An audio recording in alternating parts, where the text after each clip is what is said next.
Plexcelsior Multiplexers, welcome to the return, the long-awaited, maybe, return of Crisis on Earth Plex, our Arrowverse discussion show where we talk about everything that happened in CW's The Arrowverse, shows like Supergirl, Arrow, The Flash, Black Lightning, and whenever they come back or come to fruition, Legends of Tomorrow and Batwoman, but for now, those will stay on the back burner. I am one of your hosts for the evening, the Cosmic Night Fury. You're probably sick of seeing my face this month, but I'm here anyway. Nico, Suave, Regoli. And as always, I am joined by the reigning Arrowverse champion, my house Night Fury brother in arms, Zaddeus Z-Man Smith. How are you tonight, my brother? How does it feel to be back? Doing good, man. Doing good. What's going on, good people? Yeah, it feels good to be back. I mean, we had a little break with the shows, but then one of the shows came back a little bit early, like crap. But so I'm good that we can just briefly catch up on it, and then get to the meat of the story of this week. So it's good to be back. Yeah, we would have been back next week, but my ass was in New York attending the Schmodown Live. So here we are, a little bit late, but better late than never. And Exactly. so here's how it's going to work out. We're going to, for anything that we've missed from the past week or two, we are just going to give like a 30-second breakdown of what happened, and then we'll quickly transition into what happened on that same show for this week. And before we get to those 30-second recaps of what we missed, this week had a very interesting theme in that a lot of it was dream/memory centric that we saw in all these shows. That's very true. That's very true. Yeah, like I so much so that I've even named the title InCWeption, like a play on words for Inception, because that's basically what we got is just a lot of Inception shit or memory loss stuff, which DC Comics they've played with memory loss with certain characters in their history. For example, Starfire. We've seen some of her memory loss stuff in the show Titans on the DC Universe streaming service, which nobody is currently using. But it's a good show, just no one's using the streaming service. But anyway. Okay, so just a quick recap. We'll start off with Supergirl. What happened last week? Basically, to summarize, government lady is mean, won't let Supergirl be a hero because she no longer works for the DEA. Brainy has no dating game. None. What Nia is destined to be a hero, and she's unsure of whether or not to embrace it yet. Government lady is desperate to find out who Supergirl is. We find out she tortured aliens into being soldiers for the government. The aliens kill a bunch of government agents and then themselves when they don't want to go back to their holding cells. Supergirl saves government lady. Government lady still uncovers Supergirl's identity. The Martian Manhunter wipes her mind. By the way, he has a detective service now, which is interesting. Alex volunteers to have her memory wiped of who Supergirl is. And that leads to basically everything that happened this week, which is, well, basically Alex is now a different person because of the fact that a lot of her core memories of alien interaction, they were with Supergirl because Supergirl was her sister. And now the fact that she no longer has those memories, she's essentially become the government lady that she was trying to stop from uncovering Supergirl's identity.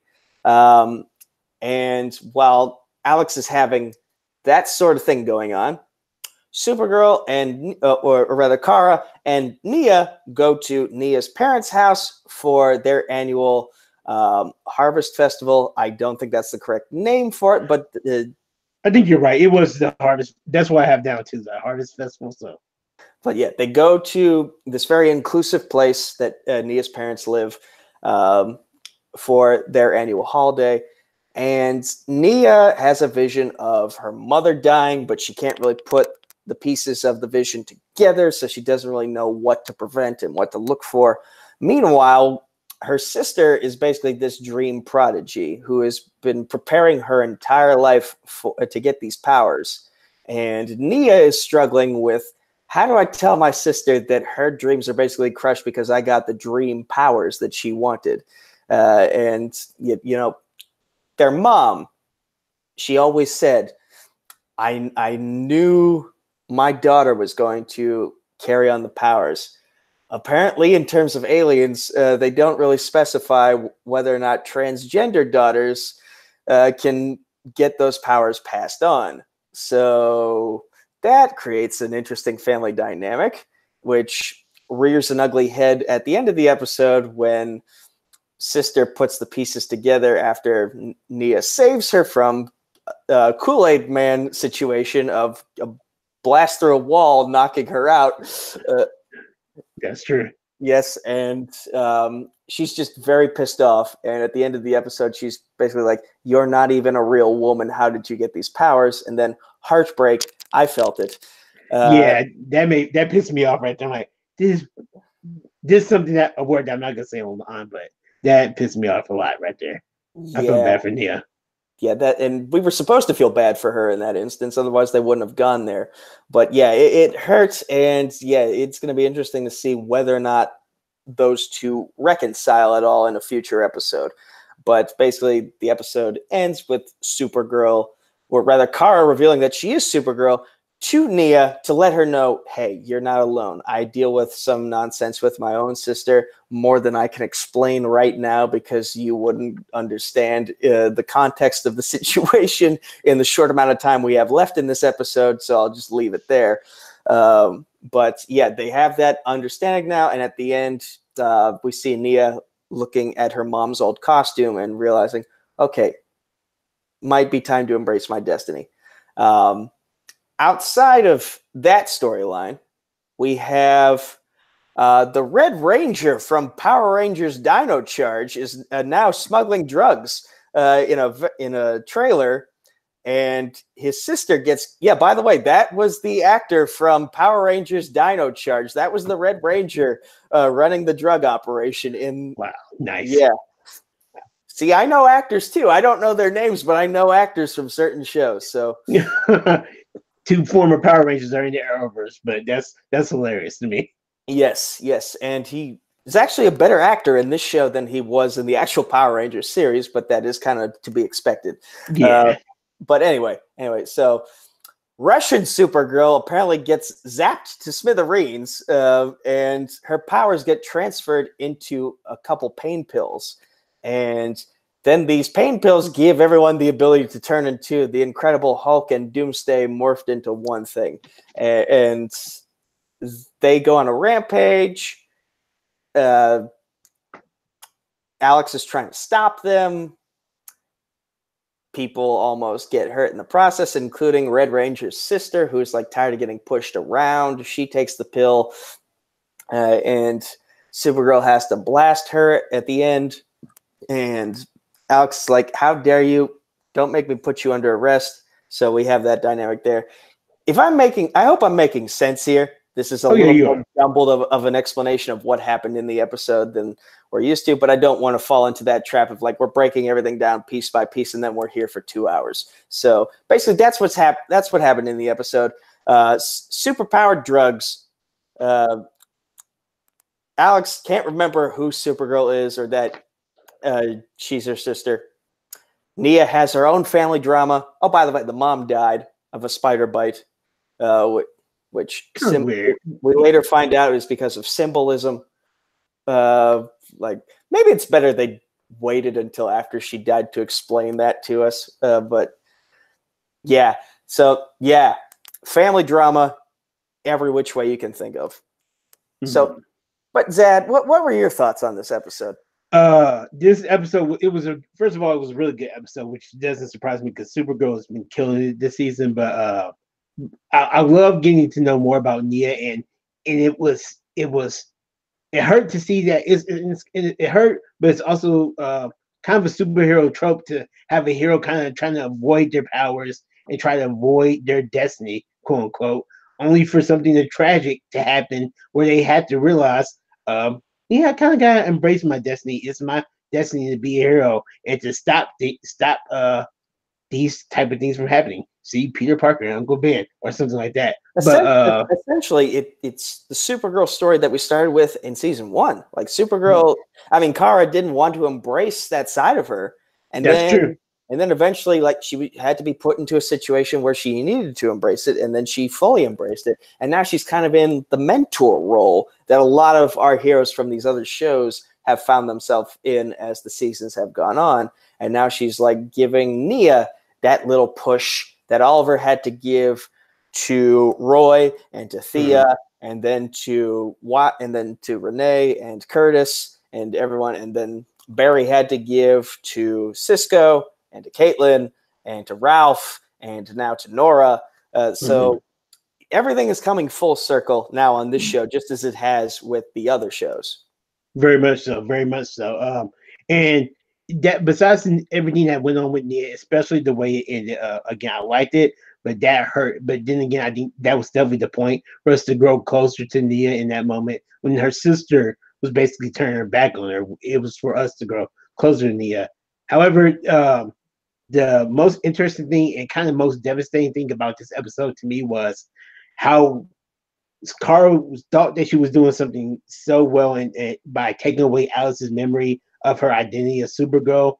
And even in this episode, and this is one episode, we see consequences, drastic consequences of Alex not trusting Supergirl, kind of almost the way that Lena doesn't trust Supergirl anymore. But in Alice's case, it's in more of an extreme way almost. It kind of makes me wonder, how is their relationship going to be if Kara ever does come out and tell Alice that she's Supergirl? Is Alice going to feel, well, I personally feel like Alice is going to feel betrayed and feel disgusted that Kara would have somebody that she looks up to, as in John, dive into her memories and like erase her memories, because I'm pretty sure there was some memories with Kara and Alice and probably her father also doing something back in their childhood. And basically, Kara had all of that wiped away from Alice's memory. So the dynamic of Alice and Kara is going to be an interesting little thing to watch over the next couple episodes.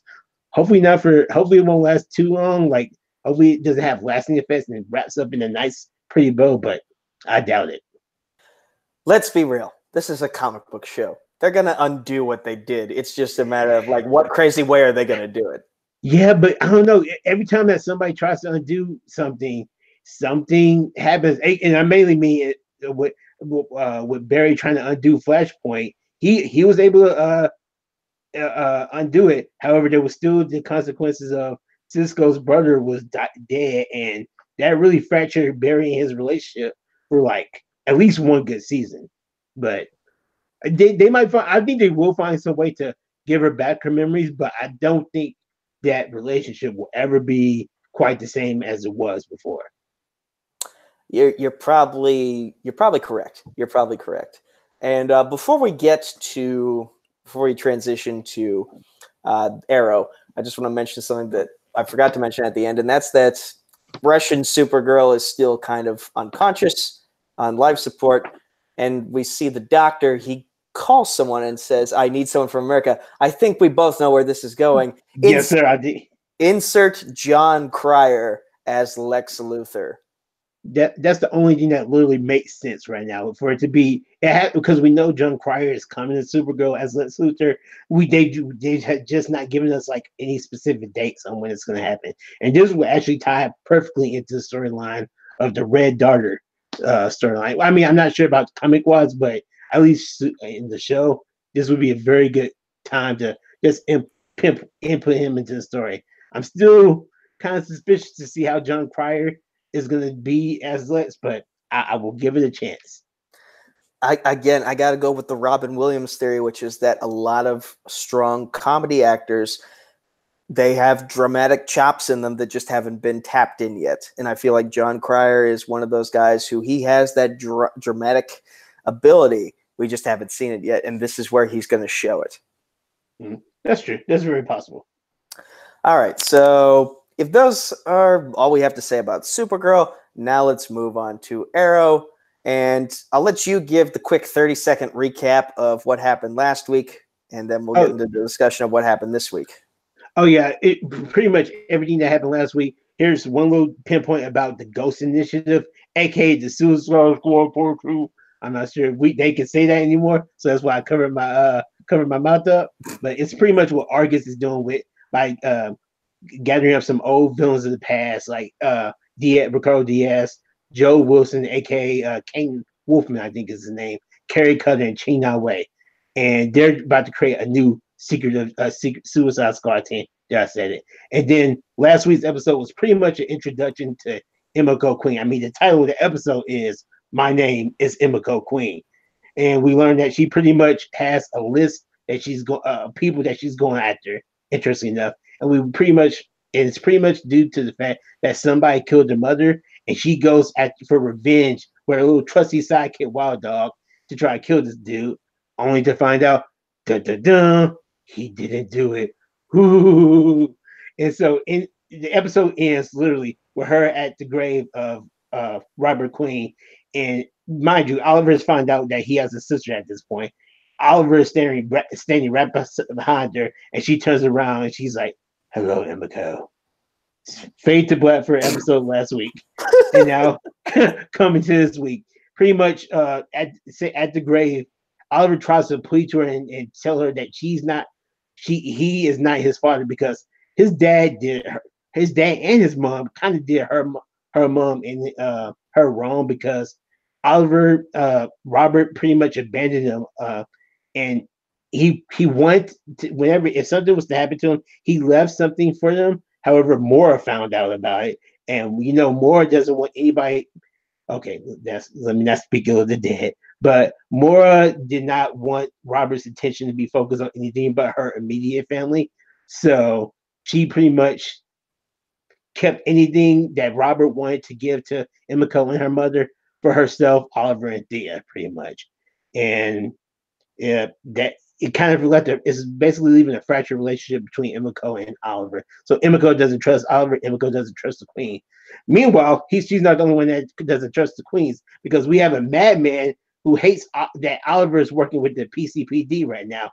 And so he's kidnapping people, and literally he kidnaps a newscaster who made an interview for Oliver, to make it so he can make Star City, distrust Oliver and show that the SCPD should not be working with Oliver or anything like that.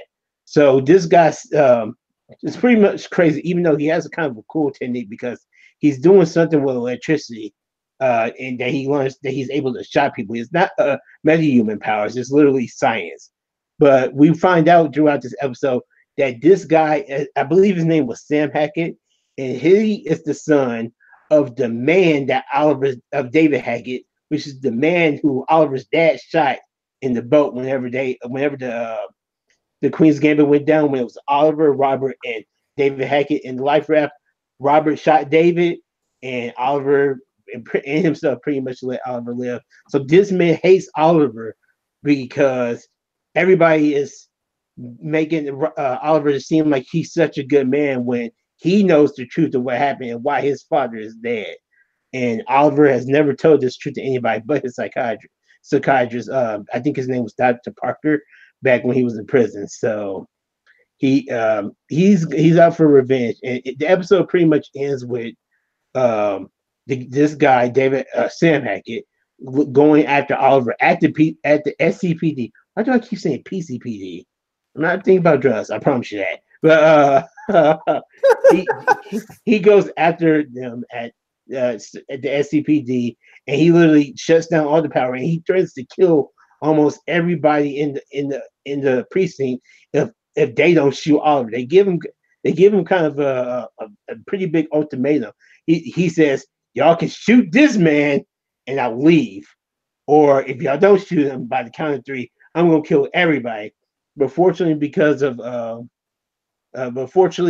Dinah is out in the back, and Dinah is able to escape the building, and she gets the power to turn back on, which basically neutralizes this guy's powers, or this guy's science, because I don't want to say powers, and which leads to Oliver taking them down and being arrested from the precinct. After all this melee, all this hogwash has happened, Oliver and Felicity are leaving the police station when they run into Emiko, who has seen everything that Oliver's been doing, and because Oliver has gone on TV to admit the truth to people of the kind of man that his father was, and he promises that he's not going to lie to the people of Star City anymore. And because Emiko has seen this, she's not willing to fully trust Oliver just yet. Let's just start, and hopefully it'll lead to more.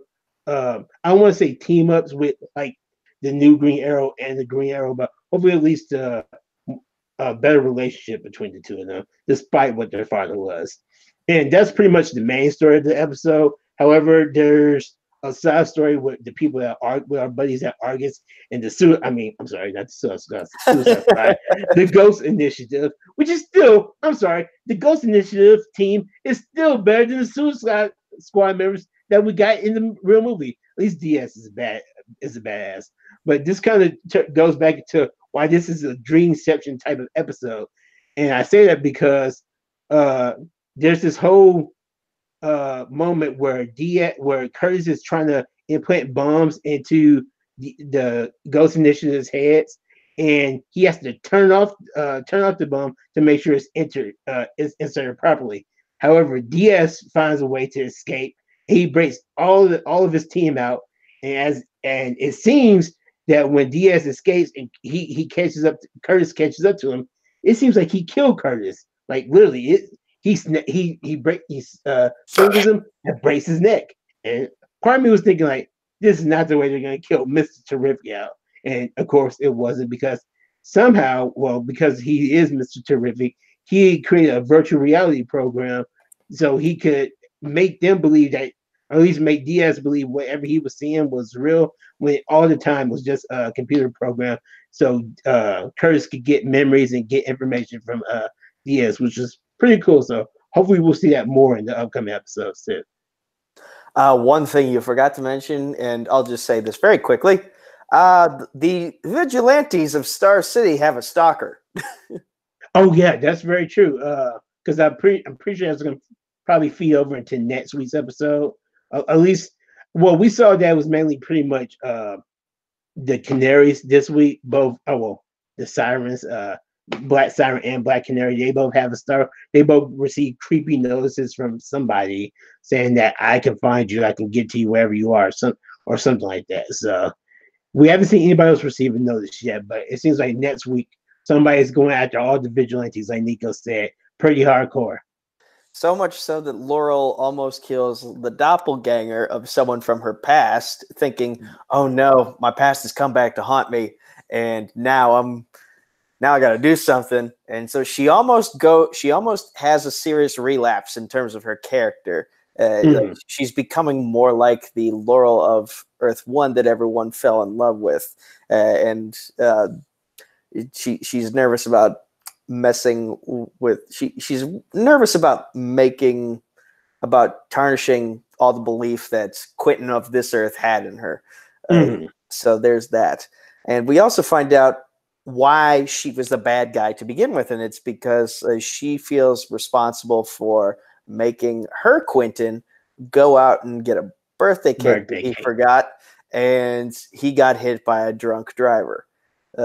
So kind of a weird thing to blame yourself for, but hey, whatever motivation you need, that's probably going to get forgotten pretty quickly. Yeah, I think it was mainly because she felt guilty because the last thing she said to her dad was "I hate you," and yeah, that's a good thing. And she basically stormed out, and he went to go get this cake for her and never came back. And this was a really good. I like Kitty Cassidy as Black Siren so much better than I like Kitty Cassidy Rogers as Black Canary. And I mean, Laurel Lance was okay, she was fine, but Black Siren Laurel Lance, I feel like there's so much more depth to this character. Yeah, they've made up for what they didn't realize they had with her in the first couple seasons with this newer version of her. So that's always a good thing. But go ahead. Cool question, and kind of a fancy spin-off question, because I could completely see. I love the chemistry between Laurel and Felicity, our Black Siren and Felicity, and I could completely see this. If they wanted to, after Arrow gets canceled or whatever, it doesn't get renewed for another season. More on that later. I could completely see a spinoff, maybe with maybe not Batwoman just yet, let her get her own show, but maybe a spinoff like a Birds of Prey type series. Just maybe not titled Birds of Prey because DC doesn't want too much of a good thing. I could see it too, and I think the right way to go would maybe be like Star City Sirens. There we go. That could work because you got Black Siren, bring back Huntress, Helena Bertinelli. I mean, I miss her. And so does Ryan Permerson. Yeah. Okay, so let me just give my thoughts on the episode. Last week, I feel like was a shitter. I feel like it was just a bit of a slug. Like there were a lot of things that I didn't really gravitate towards. This week, I feel kind of redeemed that. There was stuff that I did gravitate toward. I like the dynamic between Felicity and Siren Laurel. I like how Oliver is quickly becoming more accustomed to the SCPD and realizing that, hey, he's not going to have not everyone's going to like him. And he's figuring out how to deal with that now that he no longer operates in the shadows. And Dinah is acting as sort of like acting as the Mick to his Rocky, keeping him center. I have no idea where Renee was in this episode, but maybe it's a good thing they gave him a break because his story was starting to get a little weird too. Emiko, I like that it took her a while to really embrace Oliver as her brother. I didn't like it at first, but at the end, I kind of did like that because that's good character development. Like, not like it's not gonna be like, oh, you're my brother who I've never seen before. Okay, hugs. No, she's pissed at their dad, and like she's taking it out on him. And there's gonna need to be more proof that he's not like Robert for her to embrace him as family. And the Sua wait. No, I'm enjoying more of that arc the more we get of it. Joe Wilson, it took me a while to remember who the hell he was, but once I did realize, oh, okay, I can sort of get behind this. My one thing is I want Bronze Tiger to be a part of this without having a bomb in his neck. I need to clarify that. I don't want a bomb in his neck because I feel like he's truly reformed at this point. And I agree with you. And he would be a good backup for Diggle in terms of keeping that group in line. I 100% agree because he was good with because Michael J. White has been able to redeem himself on the show. His character has been able to redeem himself. The way that him and Oliver basically file off everybody inside prison, he would be a great addition to the Ghost Initiative team. Actually, he would be a great addition, I think, just as an Argus agent or Argus agent freelancer or something like that. Absolutely. And I think we said that when Oliver finally got out of jail. So callbacks to old episodes of Crisis on Earthplex. So it'll be interesting to see how they approach this vigilante hunter dynamic in the next episode we see. And who knows who that could be. Like, do you have any ideas who it could be or where they may be going with the show? This is like what, the 17th Who Is It Under the Mask storyline that they've done, but only this time it's via paper instead of an actual figure. You're right. So I don't know. I don't know. Maybe maybe the calculator is coming back for revenge. Like, is he still alive? Yeah, and I'm very stumped. I'm stumped as well. And the main thing I'm wondering is this going to lead to that slash across Dinah's neck eventually? So possibly.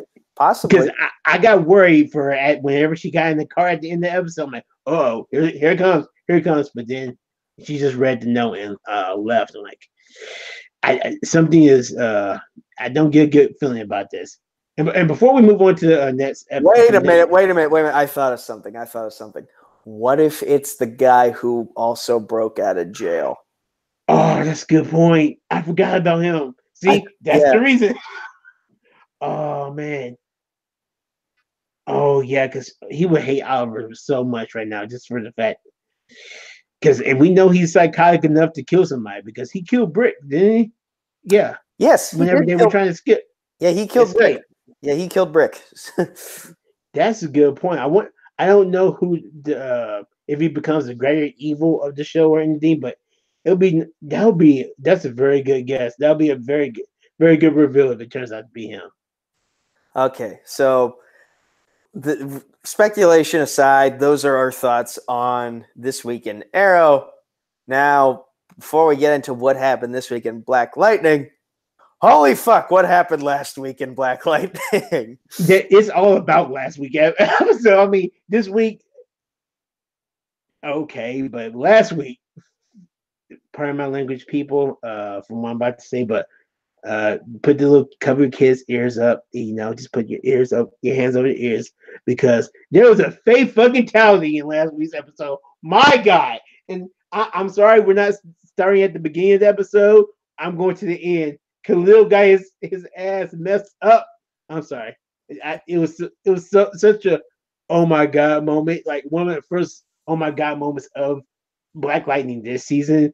It just it literally made me jump like, oh yeah. So basically, to summarize what happened last week, Khalil and Jen finally decided to come home.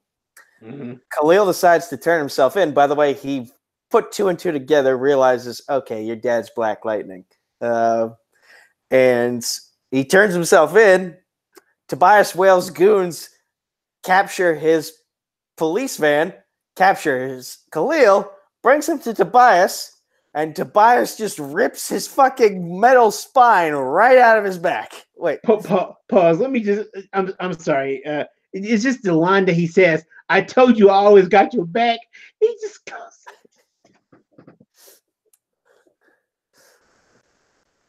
Yeah, Zad's dead right now. Oh, God. It was such a cruel moment. I hate for laughing this much, but it was so badass. Like, I told you I always got your back. Boom, And the way RJ Kyler is just like on the verge of vomiting as he sees that metal fake spine twitching on the floor, and then Khalil bleeding out from every area possible. Like that moment put this portrayal of Tobias Whale in my mind as the greatest fictional villain of all time, like surpassing Darth Vader.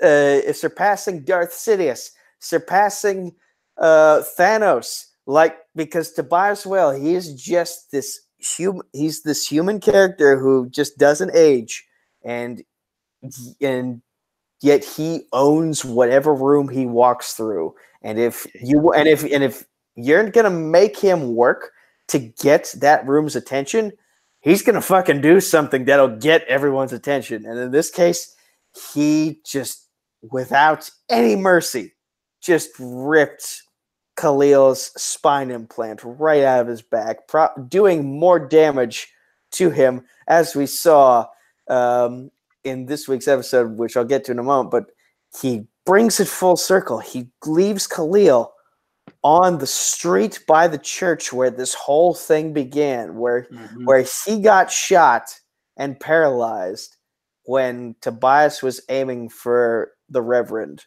And strangely enough, the episode sort of starts with the Reverend giving a sermon, and all of a sudden he's like sweating purple. I don't know what kind of thing the lady with dreads put inside of him, but yeah, he died of a heart attack. And Khalil is on his literal deathbed as well, face down in it's a massage table of all things. It really was. Yeah, because apparently he has no spine now. If he did have a spine, it's broken to bits, but I'm just going to go with the idea that he has no spine at all because it got literally ripped out of him. And Jen is like struggling. There was a moment of white lady with a cell phone complaining in the parking lot about things, and I like that one of them got their comeuppance in that situation, and Jen was just able to walk away. She's struggling with her emotions. She's struggling with her electricity. She apparently has electric vision. She can see things. She can see inside of people now, and she realizes, oh no, my boy's gonna die. I'm sad. That I feel like I didn't do that moment justice with that. It was fine. Yeah. But yeah, so like while this is going on, they're in the course of mourning. Jefferson is talking to police captain whose name escapes me. Because, Henderson. He's talking to Henderson. He's like, okay, let me show you my secret lair. Gamby's alive. Can you forgive me for not telling you this information within the course of 5 minutes so we can go catch Tobias? And sends Henderson over to Tobias's penthouse secret lair, whatever. Henderson gets nothing out of the deal. And meanwhile, Tobias gets in touch with the crazy lady who killed half the pod kids and apparently also gave him the serum that has caused him to stop aging. And she apparently also gave herself that serum. And so grudge, but commonality between the two. And so she brings Tobias and RJ Kyler, I forget his character's name, to the pod kids. He smashes down the wall literally to get to them, and now he has a potential army of metas at his disposal. Khalil's dead. The Reverend's dead. Everyone's sad. That's pretty much how the episode ends. Yeah, it was kind of a dreary episode, like in regards to from such a high ending on such a high last week. This was very much more of a mellow episode, and it was nice to see how Jen. Again, going back to your dreamception, which is amazing. I did not put two and two together until you said it. But she basically she created a space for her and Khalil to go to prom inside her little dream world. I forget the character's name, who's Jefferson's friend. Has her name been said at all? I think he said it momentarily in this week's episode, but I know she's played by Erica Alexander from Living Single fame. But I can't remember her name, but apparently Jen can just create these powers, or maybe she was there with her. But last week's episode was amazing. It was amazing. Yeah, and I think we all wish that this week's episode could have been maybe a little bit more like last week's. But then again, you have to have the fallout. Actions have consequences, and when you rip out a dude's spine, the consequences are you're gonna die. So we kind of had to go through that period of saying goodbye to Khalil and saying goodbye to the Reverend as well, although we didn't get to mourn him as much. So next week, it looks like we're going to get the fallout of the fallout, which is Jen will be on a revenge tour. And yeah. And it seems like she's kind of adapting more to her powers a little bit. And it seems like she's going to never be using them towards revenge, like you said.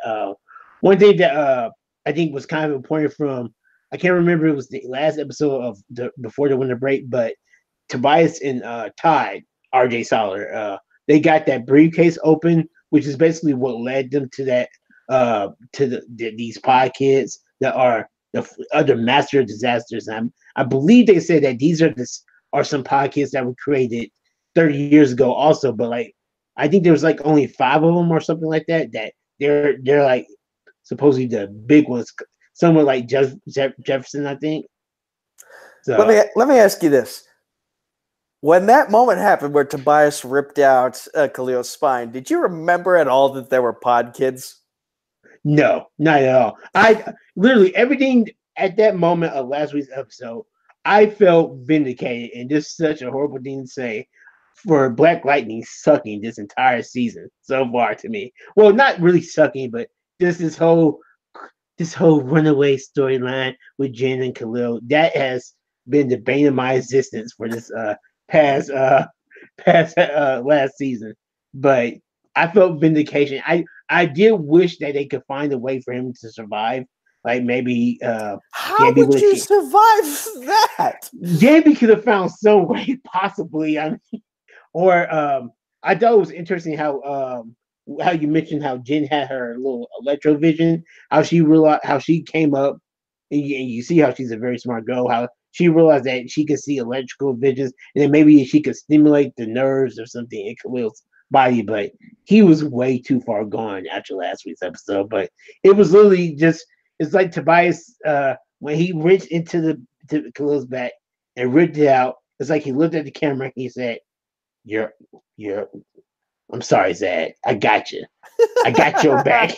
And just dropped it. But it was such a it was such a it was such a moment that was just unexpected for me. Like I knew Tobias would get his retribution against Khalil, and I think it was stupid that Jefferson even thought this was going to work. That they were Tobias that they thought that Tobias didn't have somebody in the FBI or witness protection. But yeah, I expect that to happen. Yeah, I think we all knew the moment Khalil decided to turn himself in. Oh, this is not going to end well at all. Oh yeah, we just didn't realize that was going to be how it ended poorly for him. Mm-hmm. Yeah, so that was like basically what we're describing is everything that happened in between that one big WrestleMania moment. Like that was like Goldberg beating Brock Lesnar in 96 seconds. And then everything else in between was just like, okay, how do we get from that to where we want to finish this off? And so, yeah, next week, I think it's safe to say that we're going to get the typical revenge arc of Jen is mad. She's and someone's going to calm her down at the end of the episode and be like, hey, this is not how we do things. There is a justice system. Be the symbol of hope that that dad and sister have tried to be.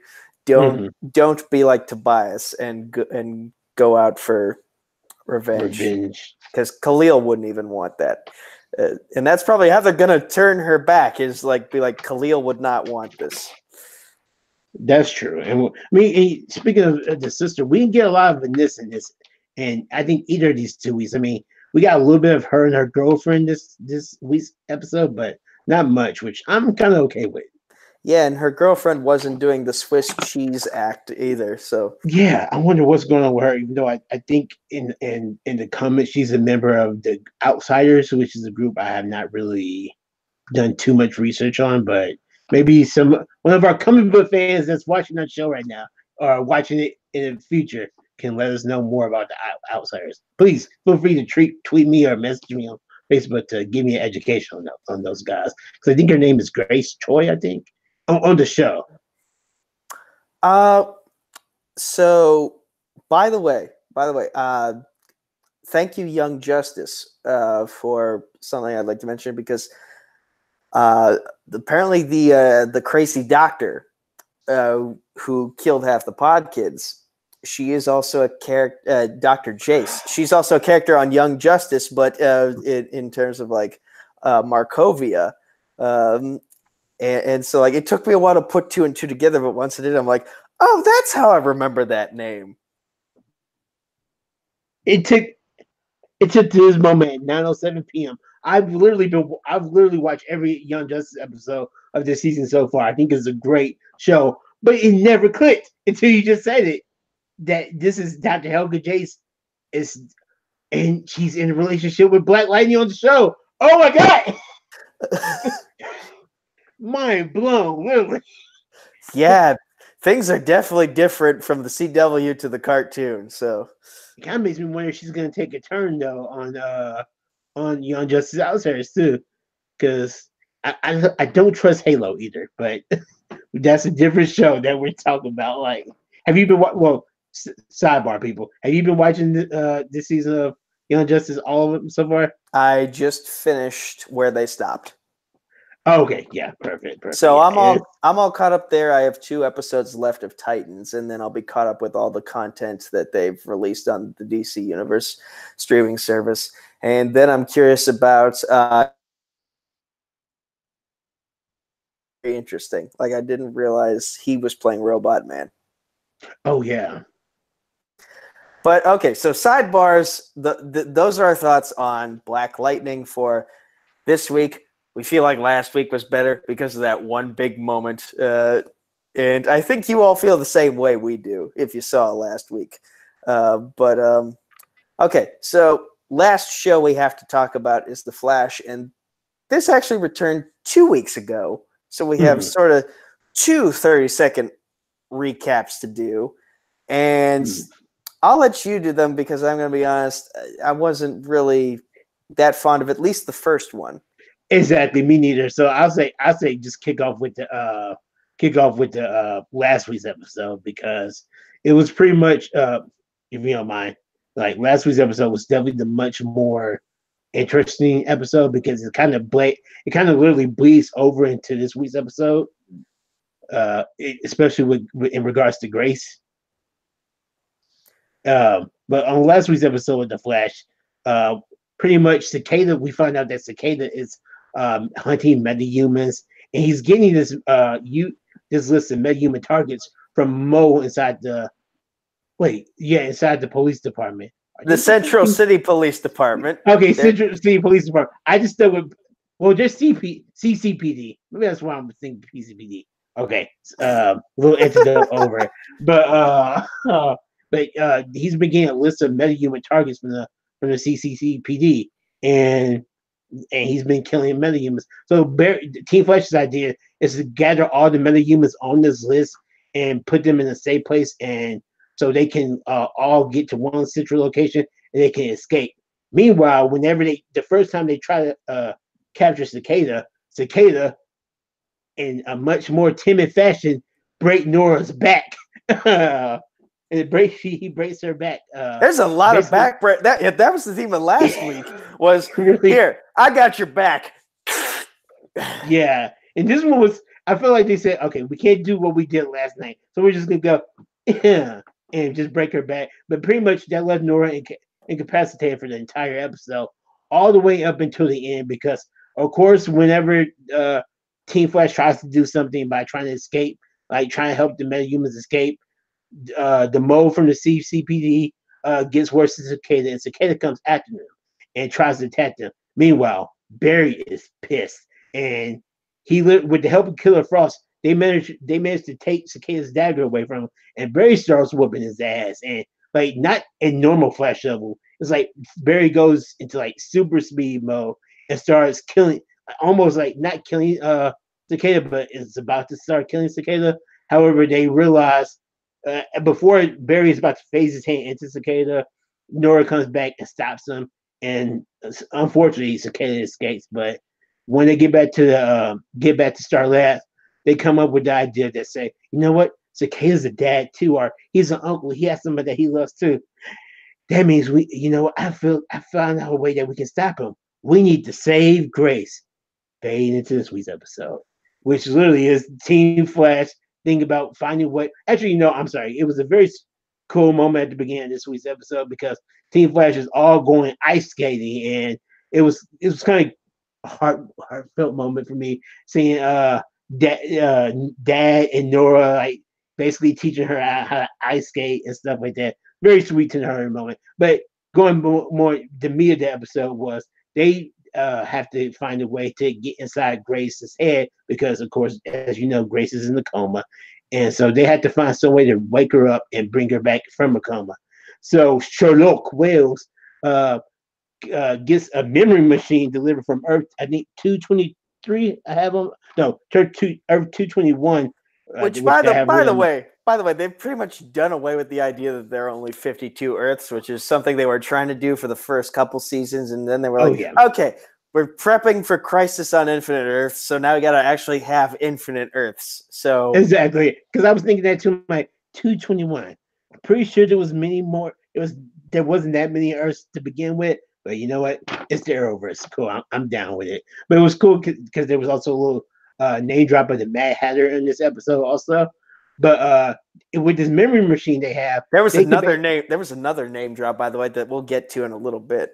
Mm-hmm. And with this memory machine is they can go inside the head, inside the mind, the consciousness of a person, and try to interact with their consciousness. So the team says that we can go inside Grace's consciousness and we can wake her up. And Sherlock, he adamantly says that you should go in pairs. You should go in pairs. Two people should go in somebody's consciousness. But the risk of being, thank you, the risk of being paired together is you will see, you can also see your partner's memories also, because Sherlock had a pretty funny incident happen to him with his partner, Watsune, not Watson, but Watsune. But when he found out that Watson was sleeping with his wife, that's neither here nor there.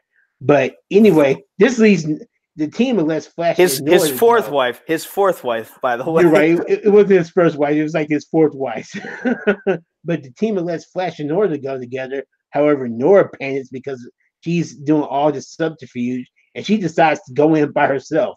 Again, Nico, can you remind me, what did Sherlock say about going into the dream world, into the consciousness of somebody? How many people should go?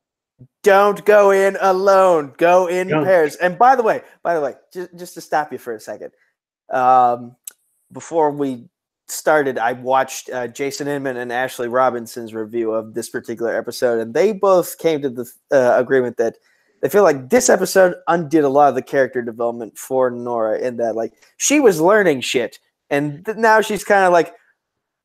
And now she's kind of gone back on that because like she was so desperate to not let that secret be found out that she put herself in this stupid position. Like she was a kid that was learning things, and now bye knowledge. And she pretty much risks greater exposure to her secret being found, because when Barry and Iris go into Grace's consciousness to find Nora, they end up in Nora's consciousness. So it's like double dreamception on top of each other, because Nora is in Grace's mind trying to help her and trying to take her out of trying to bring Grace back, and Barry and Iris are in Nora's mind, and they see all these images of Nora as a child and see a false memory of that Nora had with her mom breaking her favorite Flash toy because she was trying to get closer to her dad, which was a cool scene, horrible scene, but it was a cool fact that we were in the Flash Museum, and there was a lot of cameos in this episode, like from real life magazine covers and everything, and which was very cool. But this is all happening in Nora's episode, and Iris and Barry are watching this go down. But meanwhile, in Grace's brain, Nora, we find out something very interesting, because you know how people say that somebody in a coma can actually hear you when you're speaking to them? Well, at least in the Flash terms, that's true. And what Grace has realized, because she realizes that Nora is the Flash's daughter, and she's been hearing everything that her uncle has been saying about metahumans and about the Flash and his daughter, probably, and most likely his daughter, get up on him and hurting him. And so this has led to Grace having a hatred for Nora. So she creates a construct in her mind of Cicada. Kind of interesting to me how she knows what Cicada look like, but that's just me nitpicking. But by the way, this child actress is not that good. I'm gonna be real there. I don't like to pick on the kids too much, but she's very straight, like it's everything. She delivers things like she's like reading them straight. Yeah, it sounds like there's a cue card in front of her and she's reading it out loud, and she's like, I didn't prepare for what tone of voice I should use, so I'm just going to sound like I'm screaming the whole way through. That's true, but it does lead to a pretty cool moment at the end of the episode, which we'll talk about. But pretty much Cicada, Dream Cicada is going after Nora, and he almost catches her and kills her. However, Barry and Iris find the portal so they can get into Grace's consciousness, and they basically save Nora from. By the way, let me just. You forgot to mention that Nora's defense mechanism is not the person, but the suit of the Reverse Flash. The Reverse Flash. But I was going to mention that in the going back, because whenever they take Nora back into whenever they get Nora back into Star Labs, because they had to leave Grace because they realized Grace is a little psychopath in her head. She's crazy. She's crazy. Oh yeah, she's very crazy. They see her uncle too, and hopefully they can find some way to save her. But at the end, whenever they get back to Star Labs, they run tests on her just to make sure she's okay. And it was a very cool moment to me that Sherlock, and I feel like I don't want to say he put all this into play, but I think he's been picking up on Nora's subterfuge throughout the last couple of weeks and throughout the season. He's realized that there's more to Nora than she's letting on, and he realizes he almost exposes her secret, but he kind of basically covers for her. And that's actually following up on something from last week in that he's not showing his full hand yet because and that shows how great of a detective he is that he's waiting until he has as much information as possible. And so he's using the information that he has to sort of like make this choose your own adventure story work to his advantage, that he can find more information on this hunch that he has. And so the more information that is revealed throughout this episode is helping him prove that theory. And I believe a major light bulb comes up, turns on in his head whenever the team starts to leave Nora and everybody starts to go do their own thing. And Sherlock asks Barry one simple question. What was, like you said, what was Nora's defense mechanism in her head? He says it was a suit. Basically, I think they called it a golem, but a suit of the Reverse Flash. And he's like, very interesting. So that makes me think he knows who Nora has been sending messages to in the future, or what her little secret language is, because he's basically been able. He was able to translate the one line. The timeline is malleable. I don't know how much more. They haven't said how much more he's translated yet, though. So he's proven his worth on the show to me so far. But yeah, so things we liked about this episode, I'll say I like that in Gracie's head, I think it's an older version of her that is Cicada, and that makes me wonder because we got to see the Flash Museum in terms of like Nora's memories. So what if like Orland passes in this season, but Gracie on a revenge tour of her own becomes the Cicada in the future that ends up killing all those metas. And from that one video clip of Captain Singh going through the database, that's the Cicada that the Team Flash could not stop. That could be interesting foreshadowing. I 100% agree. Secondly, also from the Flash Museum scene, the Red Death was teased. Yes, it was. From Dark Knight's Metal, the most recent, which was a big thing last year for DC Comics in terms of Rebirth. Just a bunch of various Bruce Waynes from the Dark Multiverse stealing the powers of other well-known heroes. And in this case, this was Bruce Wayne stealing the Speed Force right out of the Flash and becoming the Red Death, and like having red bats instead of red lightning. It's red bats swarming behind him as he runs at like super speed. So we could get the Red Death at some point, and it might not be Bruce Wayne. It could be Oliver Queen. It could be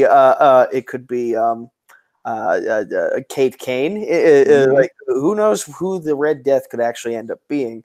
But I think we're in for a fun treat there if that ever comes to fruition. If the Flash is still going on by the time we get to that point, and other things outside of the main story, Cisco got conned into being Ralph's wingman for the evening. He was like, take a break from this meta cure that Killer Frost didn't want to happen last week, but we're gonna just forget. Yeah, that was a wonky part of the storyline, but hey, it brought Caitlin and Killer Frost closer together in the end. But getting back on track to this week, Cisco was overworking himself, and Ralph was like, hey, those of us who wait to live our lives usually don't get to live our lives. And you're waiting for Cicada, and before you know it, Cicada might end you and you won't have gotten to live it at all. So be my wingman for the night. I'm going to pretend I have a lead on Cicada when really it's just a band. Called Cicada. Cicada, yeah. Which was funny. It was funny. And then he gets a thing going at the end with the bartender. And granted, the thing started with him like going through an entire scientific equation out loud. And then she's like, should I be scared right now? And then he's like, oh, sorry. I didn't realize I was talking out loud. I'm Cisco. And then they hit it off. He gets a phone number. And yeah, I think we forgot to mention that. So I'm just going to, so that might be a dynamic down the road. And finally, just to finish things off, we get a little, not a post-credit scene, but a post-flash.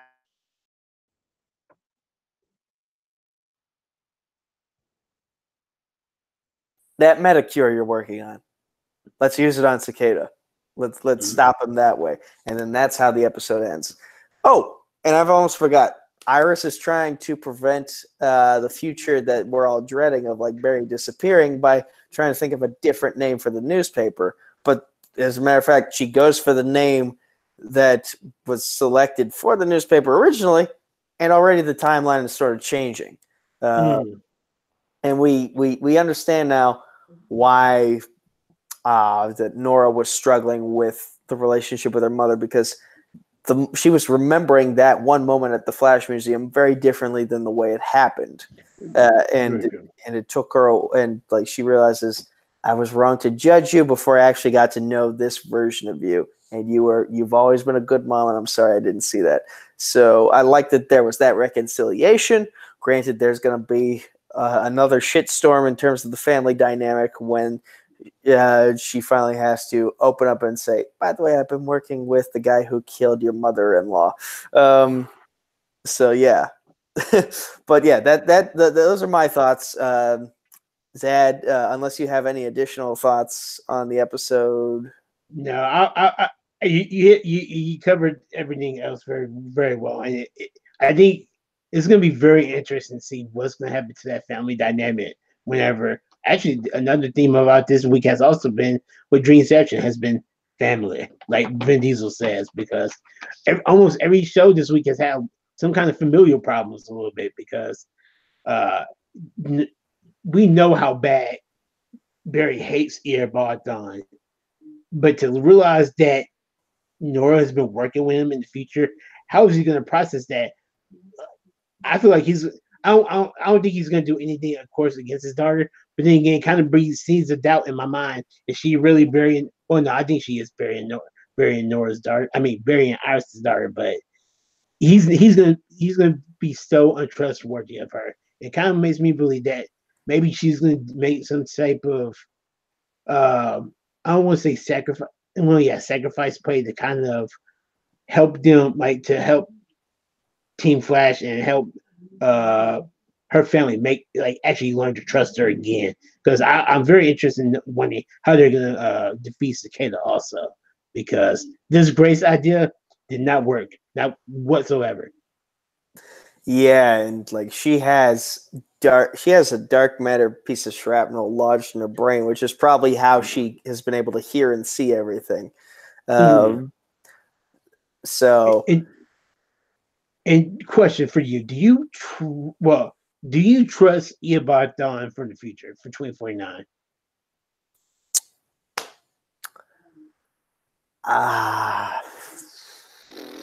For some reason, the Matt Letcher version of Eobard Thawne was more trustworthy in my eyes than the Tom Cavanaugh version of Eobard Thawne, because there was a different charisma that made me want to like him and essentially like want to have a beer with him, even though there was a very strong chance he was going to kill me at the first chance he got.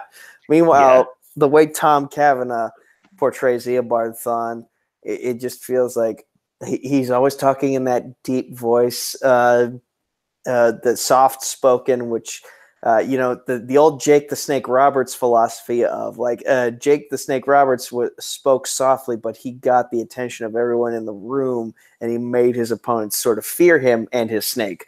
And that's kind of the vibe I get more so from Tom Cavanaugh's version, and that's why I don't trust him as much as I trust the Matt Letcher version, because Matt Letcher's version is more charismatic, whereas Tom Cavanaugh's version is more scary. Yeah, very cunning and stuff. And I agree with you on that. I just think something about him. I almost say I don't 100% trust him whatsoever. I just think that there's a reason, because I thought about this earlier this season. Why is he not Matt Lesher, and why do we have Tom Cavanaugh? It's Earbarthon, not the Matt's version. I feel like there's a reason that he's not, that he can't. I feel like he can't transfer back to his original self, or maybe he's. Whatever the reason, it still hasn't been explained. From back when we did the Crisis on Earth on Earth X storyline, because that's when they brought back the Harrison Wells face version of Eobard-Thawne, and we still haven't gotten any closure as to like why is his face like that again. And the writers just kind of ignored it completely. They just gave us like a lame excuse of like, time stuff, anything can happen, and yeah. And I feel like there's going to be a deeper meaning, because before we saw him in Crisis on Earth X, he had literally, quote unquote, died from Legends of Tomorrow whenever the time race had caught up to him. So I feel like there's some type of some reason why he can't go back. But again, like you said, they've given us no explanation of that so far. So it's very interesting to see where they go from that. Yeah. But those are our thoughts on the Flash. And before we get on out of here, just a little bit of Legends of Tomorrow news. They wrapped shooting for season 4 this week. So yeah, it'll be a couple months, but we're getting that much closer to the Legends of Tomorrow halfway point mid-season premiere. So we're going to have some fun. Right now we're dealing with the dramatic shows, but then we're going to get back to that fun and wacky and craziness that we all know and love. That is Legends of Tomorrow. Yeah, hopefully more Bebo. But also some other breaking news that I saw before, actually from comicbook.com, so all credit to them. But I saw that the CW has officially already renewed Arrow, Flash, Black Lightning, Supergirl, and Legends of Tomorrow for another season. So congratulations. Yeah. And Supernatural for season 15. Just wanted to throw that out there. But Jesus Christ, Jensen and Jerry. Come on, guys. But how do they still get work? How is the show still going on? Supernatural must have a super, no pun intended, loyal fan base. Like, God, I haven't watched since like season 12 and wow, it amazes me that the show's still on that long. But like you said, congratulations to all of our Arrowverse shows, and hopefully we'll see more Black Lightning being melded back into, like, actually molding into the main Arrowverse, maybe in next year's Crisis. But that was some good news. That was a good little piece of news I want to share to our loving audience out there. And because that audience is very slim, hopefully Kane will keep us on for those next seasons of the shows, so we can keep on discussing. Yeah, if for those of you who do watch this show, please share it with a bunch of Arrowverse groups. I should probably do the same, and just help us get more publicity so we can keep doing this. Because the viewership is not going to justify keeping the show around. And we greatly enjoy talking about these shows. So help us stay on the air. Help us keep going. Go ahead. No, well, you go ahead, because I was about to say something back and tie into our ending credits, pretty much. Okay. But yeah, this has been our discussion of what happened this week in the Arrowverse. This has been our episode of Crisis on Earth Plex, the return episode number 7 in InCWeption. I don't know, just go with the title. It works. Yes, it does work. It does work. Zaddeus, my brother, where can the good people of the internet find you? Good people, y'all can always find me on Facebook, Twitter, or Instagram by searching for my name, Zaddeus Smith, on Facebook, or go hit me up on Twitter, please, at @D_ZADD and on Twitter. And just feel free to talk to me about anything that I missed, or if you have ideas of what's going to happen on the show of your own, please, I love to hear them. And hell, I will even give you a shout out on our episode. Or you can hit me up on Instagram at Zaddeus at ZADDEUS.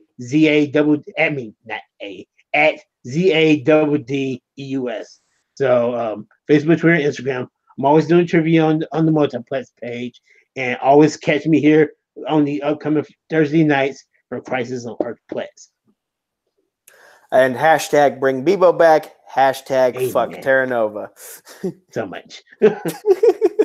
And by the way, you can find Zad competing for the TV Throwdown Championship at some point in the near future. Yes. As for me, you can find me on Facebook, Twitter, and YouTube at Nico Suave Regoli. That's NICOSUAVEREGOLI. You can find me on the newly established Combat Wrestling Network, where Hunter Chambliss and myself do the Week of Wrestling podcast and Combat Wrestling Trivia. God damn it, Andrew Hayes, you beat me for the title. Congratulations. I'm proud of you. I'm still upset, though. But you can also find me on Dedicated to Art with Case Cornelisa and Christopher Doman. Tune in tomorrow for the Who Cares Anyway podcast. I'll be on for that. And Viva la Resistance, our Star Wars Resistance discussion show. And Schmodown Reactions. We'll also be doing that tomorrow. So, yeah, I've found my way into a lot of channels. And finally, you can find me here on Multiplex Entertainment. That's the name of the Facebook group and the YouTube channel. The Twitter is at MultiplexYT. The Instagram is Multiplex Entertainment Network. The TeePublic is just Multiplex. Buy our awesome shirts. Aside from teams, I am retired now, for the time being at least, from Movie Warzone and Fandom Fight. I'm strictly a TV Throwdown and TV Throwdown Fandom competitor here. And in terms of Full Metal, you'll most likely just see me on Classic once a month. I'm cutting back on a lot of my trivia stuff as I get busier this year, and combat wrestling trivia as well. So you'll see me on those 4 leagues for the foreseeable future. And thank you again to everyone who donated to hashtag trivia, the number 4 THON, the John Regoli Memorial Trivia-thon for THON. We broke our $6,000 goal within the span of 10 days. Last I checked, we were at 6272, which is crazy. And the link to donate is still in the description below of this video. So click and donate if you haven't already. That link will still be up and available until, I believe, February 15th, when Penn State THON officially begins. We made it past 6,000. Let's see if we can make it past 7, and then 8, and then 9, and then 10. I've apparently raised more than any individual Penn State New Kensington student in THON history. Wow. And a local newspaper is coming to do a story on my fundraising efforts at some point later on this week. So I am extremely humbled from how I was able to do fundraising and from all the praise I've been getting. Thank you, Zad, by the way, for donating as well. I couldn't have done it without you.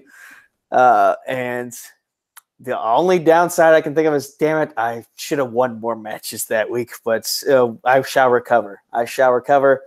Malcolm, sucks to be you. You were my lone win that entire week. No, you put up a good effort last week, man. And the best thing about it is the bads and why you did lost far are outweighed far by the good you did last week. So kudos to you, man. It was a great effort. And again, kudos to everybody who donated last week and who's still donating now, because this is for such a good cause. Fuck cancer. That's all I gotta say. Damn straight. But this has been Crisis on Earth Plex episode number 7. Plexcelsior, everybody. Thanks for sticking with us. Peace out, good people.